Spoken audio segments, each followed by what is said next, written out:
All right, I just hit record. Wait a second. Let me grab coffee.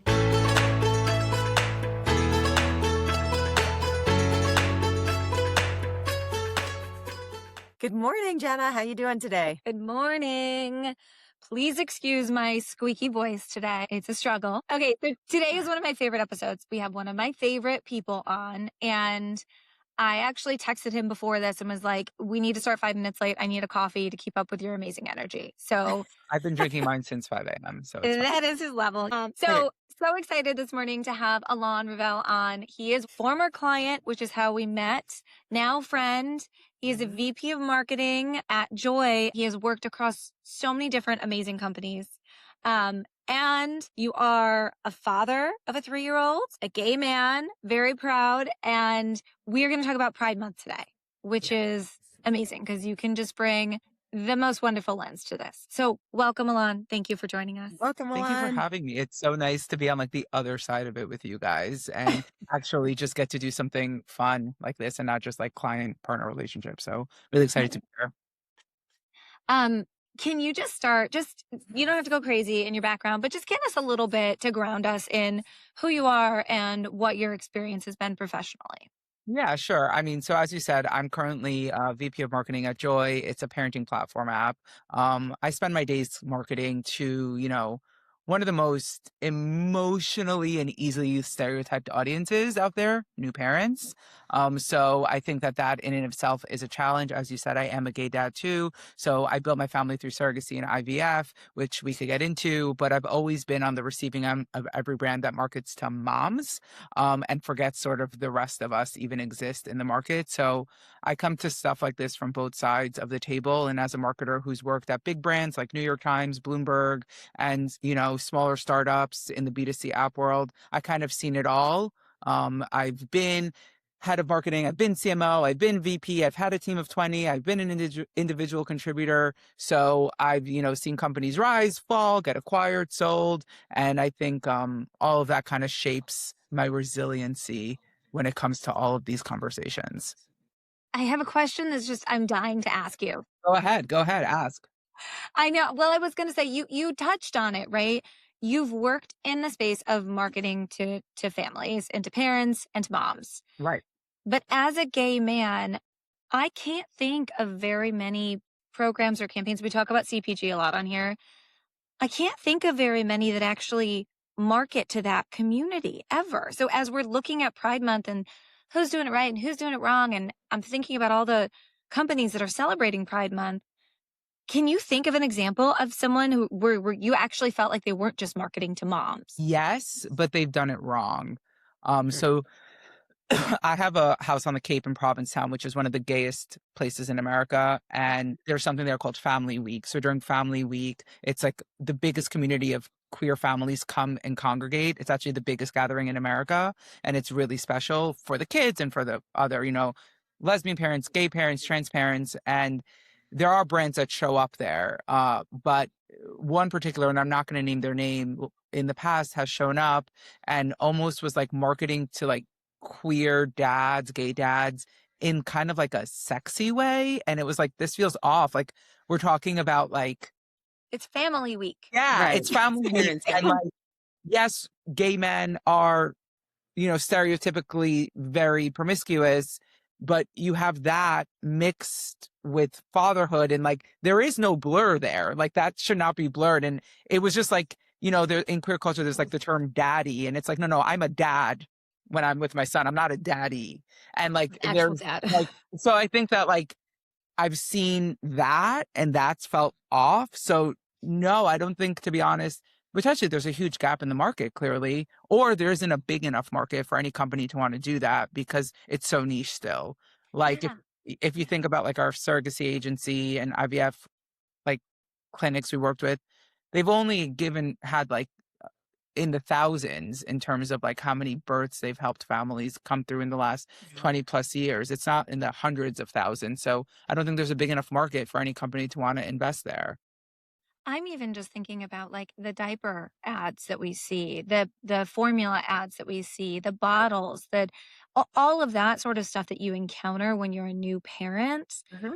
And how isolating that must feel that none of them are targeted at you. None of them are speaking to you.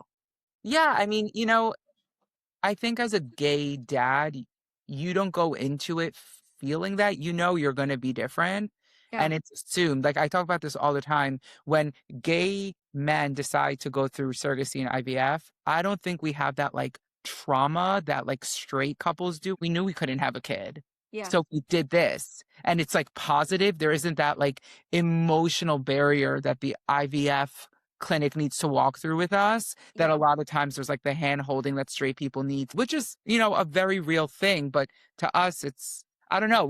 We know that the diaper ads are not going to be for us. So we don't care. We just want the best diapers. We're going to go on Wirecutter. We're not going to like Yeah. cry that the diaper ad is for moms.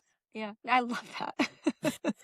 Like it's just like there are books out there for queer families, but again, I don't know. They lean almost too weird into like, oh, what it means as a gay dad. And I think it just matters also where you live. You're gonna have a very different experience. I live in one of the most liberal places in America, in Massachusetts. Yeah. Like Yeah. Yeah. if I was in the South, which I have been in the South with my son and my husband, wasn't great. Yeah. Different Wasn't good experiences. feeling. Yeah. So it's different. All right. I took us off track, but I had to ask that because you and I haven't actually personally talked about that nuance before. And I was just curious. Yeah. Let's go back to Pride Month. Let's Mhm. just talk about Pride Month in general. It's June. There are a lot of companies doing Pride Month. What's just your general take on Pride marketing? It's funny. I'm actually gonna take something you say and already argue with you. I would argue that a lot of companies are not doing stuff this year for Pride Month. So like if you look at like Fair. the Human Rights Campaign, like Corporate Equality Index participation for Fortune 500 companies, for example, I mean, it fell 65%, right? So I was, Wow. yeah, yeah, Just in 1 year yeah. or over the course of a couple? No, in 1 year. So right now, it went from 377 companies to 131 companies. So I like looked this up because I was really interesting, and Wow. I think it's that alone needs to be discussed. Even in 2025, there was a huge drop too. Hmm. Companies cutting their pride engagement. I think it's a combination of obviously political climate, and also really, do these companies ever care about pride, or did they care about bottom line margins, right? And profitability. And in 2019, it was like slap a logo on it, gay men have money, they're going to buy things. And now it's sort of changed to being, well, what are you really doing for the queer community? And hot take, right? If you're, the cheapest thing you could do is just change your logo to a rainbow, but if that's all you can do, then that's exactly what it is. It's cheap. There's nothing there. It's empty. I I would hope, and I do. You're right. I think 2015, 16, 17, 18, 19, there were brands that were just doing that. And now people are interrogating that more and saying, well, wait, but do you actually support us? Or is this just a thing to jump onto? Yeah. And with that, and with the idea of rainbow washing or pride washing, I do think you've seen some companies step back and say, should we even do this? Are we really supporting them? So the companies that are still activating hopefully do have a stronger leg to stand on. But I don't know if that's true across the board still. I don't know if I really think that that's the case for those that are still activating, you know? Yeah. I mean, before it was like, are you doing it? And now it's almost, there's like, what are you not doing? Right. So it's almost like there's the campaigns suddenly that aren't being activated, right? Like the Target of the world, the Coors Light, like all of these companies that did stuff in the past, now they're not doing it. You can't like quietly leave pride. Like the exit is actually quite loud, even though you think the silence saves you. For the queer community, we're noticing. And that's a huge problem. Target is a great use case. I mean, it's been discussed ad nauseum, but they were the go-to queer brand, like that. They built on that. They beyond Pride Month, like they really seemed to stand on that. And the second it became out of vogue or not cool or it hurt their margins, they pulled back, but they didn't pull back enough. right? So then like they actually upset both sides. They pissed off the queer people, they pissed off like the MAGA people, and suddenly everyone's like, well, ooh, like it's like you either fully pull back or you fully pull in, but being like neutral, you can't be neutral on something like this. So I think that that's also really important to know. So wait, I know Target's been talked about a lot, but let's just, for anyone who's not familiar, I want to go into that a little bit more. I want to talk a little bit more about what happened, because what I was reading, I was trying to make sure I could remember this correctly, was they got some flack in 2023, I think it was. But prior to that, to your point, it was baked into the products that they had. Well, it was a strategy, right? This is something that helps us sell. It helps us have a go to market for Pride. It's part of our audience we're speaking to.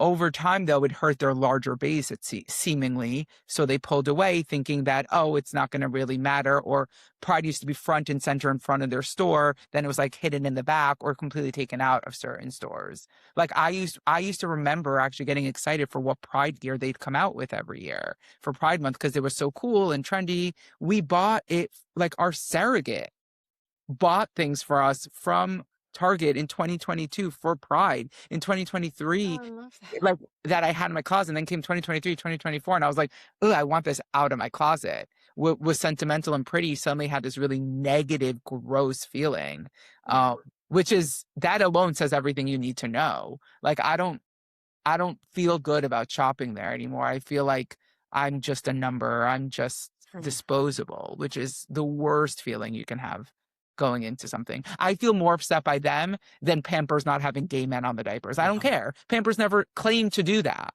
right? That's a So great point. Yeah. like that's so problematic to me, more than Pampers not having like a queer campaign. Alon, are there any brands you feel are doing it right for the queer community? This is an interesting one.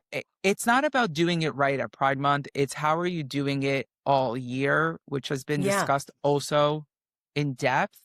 But it's like, are you hiring queer folks? Are your benefits thinking of queer people?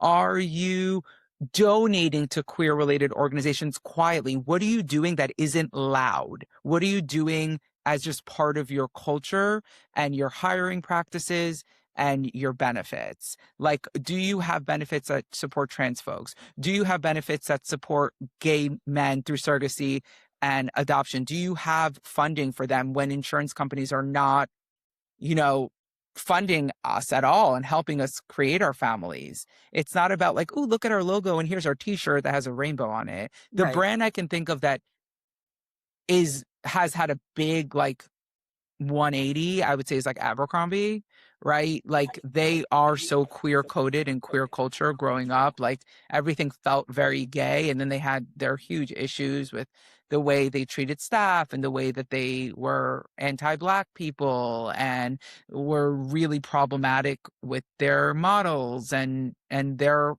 owners. But now it's kind of gotten cool again. And Pride for them, they donate to the Trevor Project, right? They like put $400,000 towards Trevor Project. That's front and center. You go into their stores, they have Pride gear front and center. They speak to the queer community all year long. So it's integrated, right? Like, is it perfect? No, but I I hate this term, but it's like they're learning and like Yeah. going back to their roots, kind of, without going back to their bad roots. I think the journey is okay, even if you stumble, right? That's okay, even if you Yeah. recover well and you make I it mean, authentic to who you are is what is the most important. yeah, like Abercrombie was always a queer brand, right? So it's Yeah. just like, let's not forget that. But all these companies, like, right, it goes into the whole like, I mean, Jenna and Emily, we worked on corporate social responsibility for months when we worked together. And Yeah. I think that corporate social responsibility is kind of dead. Um, It it's shifted. performative. It shouldn't be, but when it's a for-profit company, unless you're a Patagonia and you really are doing something and it's rooted in who you are and what you're doing and what you're giving back to the greater world, eh, like why did these things even exist? They existed because they were look good for us to make money. I've been in closed door conversations as an executive where it's like, we don't really have to do good. We just have to make our customer feel like we are. And that's what's really happening behind closed doors at a lot of places. And that's important to Yeah. know. I think it depends on the company. I Yes. think the larger companies have a much higher risk of getting just absolutely dragged through the mud if they get it wrong. But they do also have the flexibility to put their money where their mouth is and really do it right.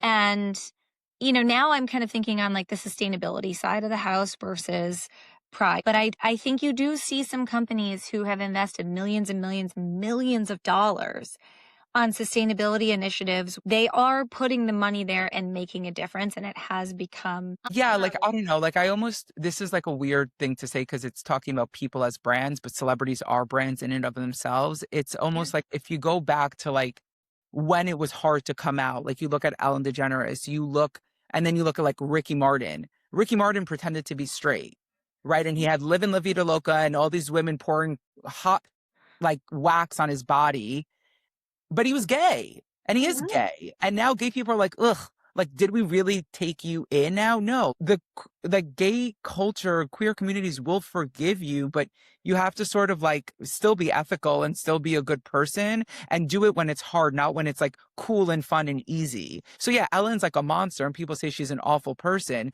but did she like come out when it was super hard? And did she have a big movement for like lesbian women back in the day? Absolutely. So give her Mhm. flowers for that. You could still be a huge icon in queer culture and also be a bad person, or you can be like a good person and not an icon because you did it wrong. Like, Yeah. you know what I mean?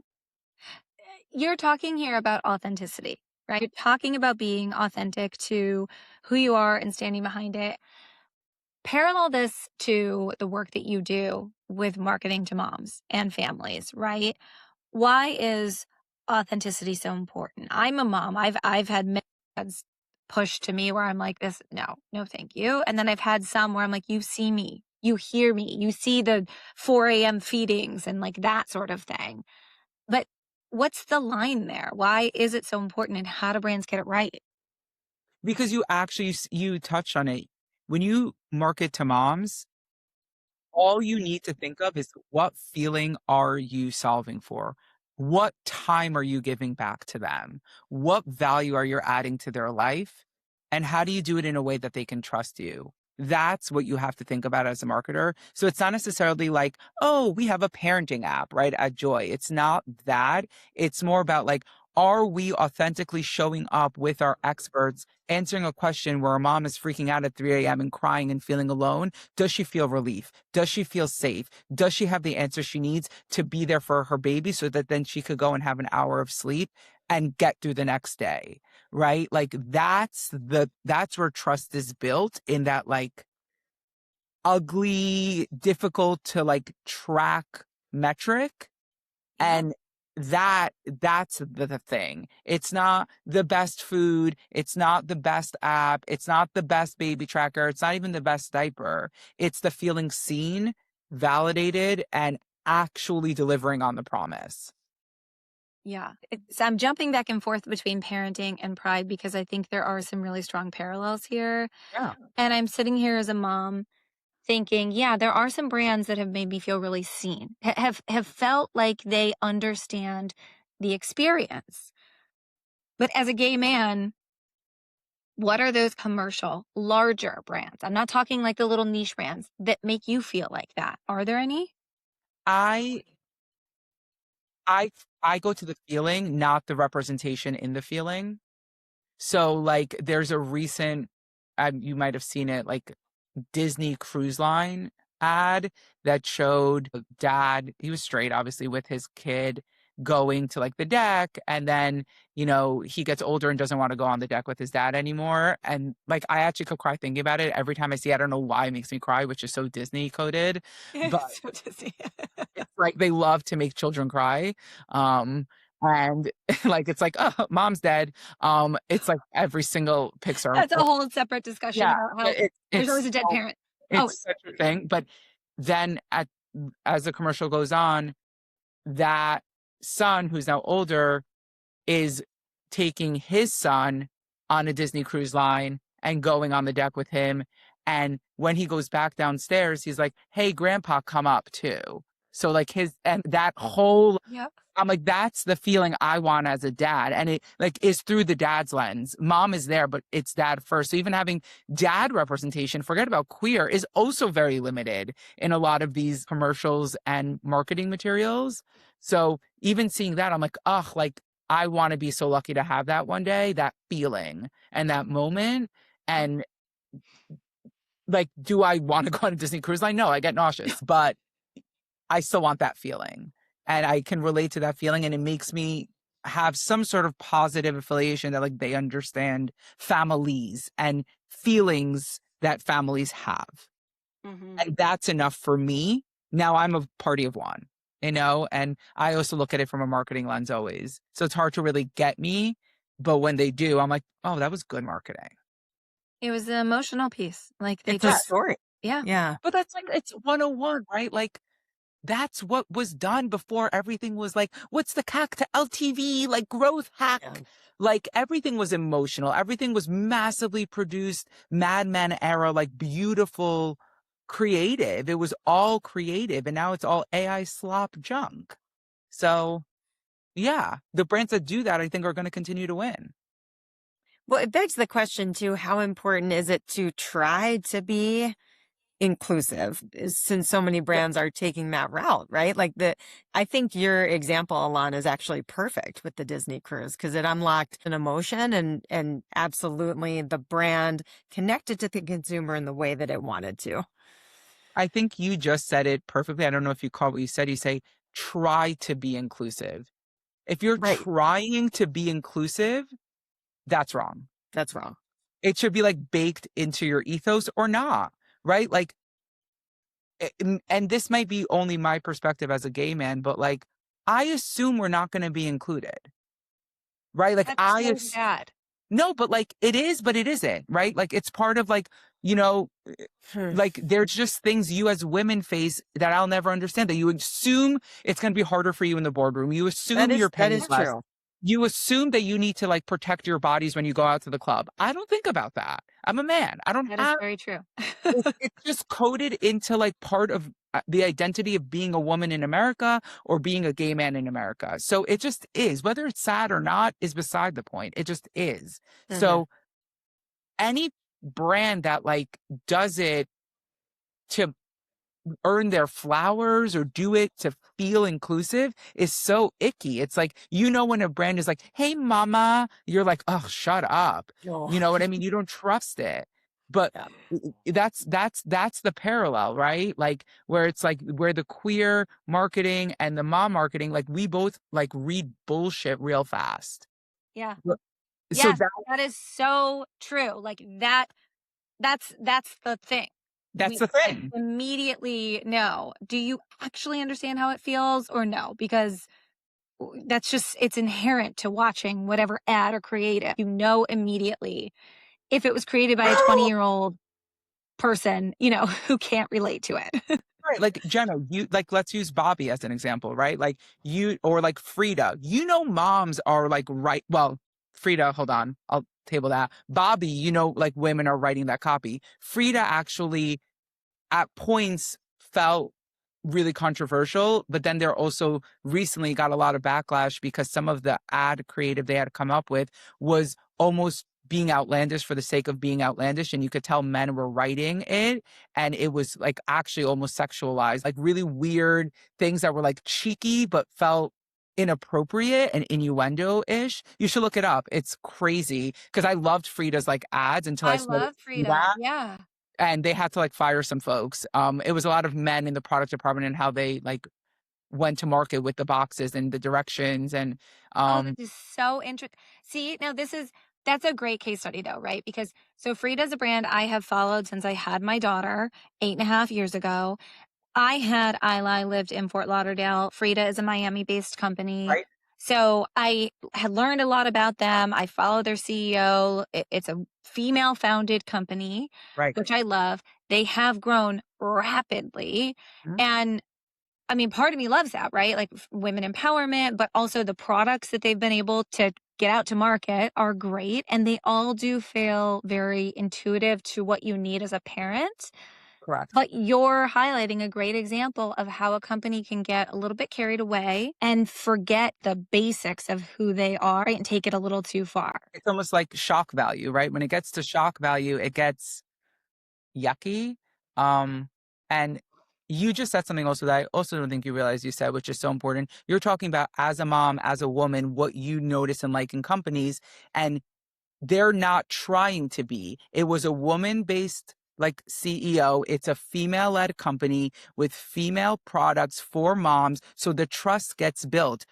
They don't have to tell you that. You see it in your own research. So it's the same thing with queer folks. Like a queer company that's getting it right is like, if there was a gay dad company, are gay dads running the company? Are they understanding our challenges? How do they speak to us organically? Not just like, look, it's pride. That's Yeah. where trust gets built. It's like completely rooted in their ethos without trying to be. It just It is. just is. You need to start a company. One day, baby. All right, we're running low on time. So, hot takes. And Okay. this is a special section we have added just for you because it's you. Yeah. I'm going to run through these really quick. Tell me, agree, disagree. Tell me your thoughts really fast. Is marketing to moms harder or easier than marketing to gay men? Complicated. If moms is harder, gay men is more dangerous. But I think the hot take, the hardest audience is the overlap, queer parents, because we get ignored by the mom marketers and the pride marketers. Marketing to working moms needs to be different than marketing to stay-at-home moms. Um, Complicated. You need to, it's the execution. You need to watch the execution.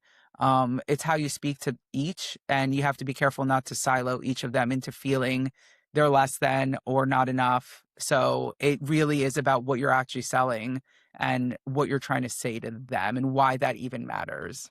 Can I also just correct myself there? Because that question and the way I asked it was all about moms. And I actually have plenty of friends where the dads are stay-at-home dads. Yeah, Not but like, also like even the framing of it, it's almost like you're pitting moms against each other too. Like the working moms right? are stay-at-home moms. Like, do you see what society is even getting you to think about? This is what I mean. Like, I inherently feel left out. You just did it without even trying to, and I didn't Right. even talk it. I didn't even think about it until you just said that. That's what I mean. Like I did it unintentionally and then I was like, wow, I just did that. Like And I didn't We even could do a realize it whole until pod you on said it. that Oh yeah, subject. Yeah. but I, that's what I mean. It's just like so there that you. Ingrained. Yeah. How can you not?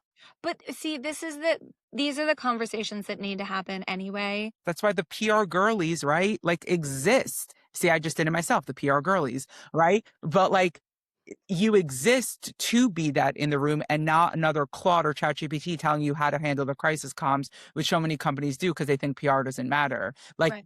companies that are also investing in PR are also winning because the egos in the boardroom and are so large and so short-sighted sometimes beyond their lens of the world because they're in the boardroom that the PR strategy is so important on how to handle when you do mess up because you will mess up. Yeah. Um, so, I mean, I'm sure you've come across this. You came across it when you've worked with me. People pushing back on you and claiming you're not the smartest in the room. You can't get this right, and that like we have to go with our instincts. And that's a really hard thing to do as a PR executive. Yeah. And I think you don't need to be the smartest in the room. You need to have thought out all of the angles. That's really a big part of our job is what are the potential responses going to be to this? And in 18 different ways that others are not thinking of so that you don't step in it unintentionally and you go knowing, okay, here are the risks and I'm still going to go with it, but here are the risks where I could get it wrong and here's where I could get it right. And, one Well, thing outweighs the other. could you argue then that PR is marketing? Like, right? Because that's what a marketer does every day. Every single day, I'm like, how is the user going to respond to this? How are they going to actually understand this product or this service in a way that is positive.